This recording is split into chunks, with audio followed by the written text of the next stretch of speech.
Line Kashmir honey. அழகும் வாசனையும் கமழும் காஷ்மீர் லயன் காஷ்மீர் ஹனி. அசல் தேன் அசந்தேன். இனிமே கண்ணை மூடிட்டு கடலை எண்ணெய் வாங்கலாம்.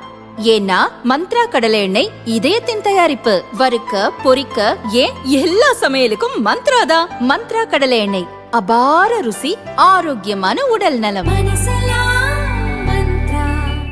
அதிமுக சார்பில் இறுதிக்கட்ட வேட்பாளர் பட்டியலை எடப்பாடி பழனிசாமி நேற்று வெளியிட்டார்.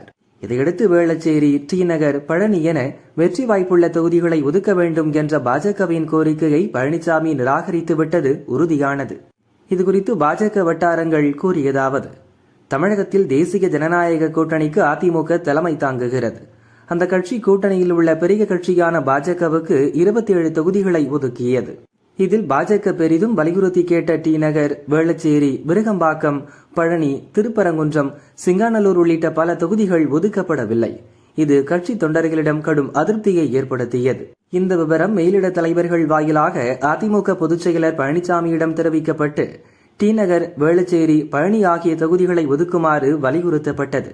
அவரும் தன் கட்சி நிர்வாகிகளிடம் ஆலோசித்து தகவல் தெரிவிப்பதாக தெரிவித்திருந்தார்.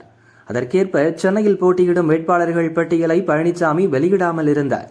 இதனால் உறுதியாக வேளச்சேரி, டி நகர் உள்ளிட்ட தொகுதிகள் கிடைக்கும் என எதிர்பார்க்கப்பட்டது. இந்த சூழலில் சென்னை உள்பட 17 தொகுதிகளுக்கு இறுதிக்கட்ட வேட்பாளர் பட்டியலை பழனிசாமி நேற்று வெளியிட்டார். அதில் வேளச்சேரி, டி நகர் தொகுதிகளுக்கு அதிமுக வேட்பாளர்கள் அறிவிக்கப்பட்டுள்ளனர்.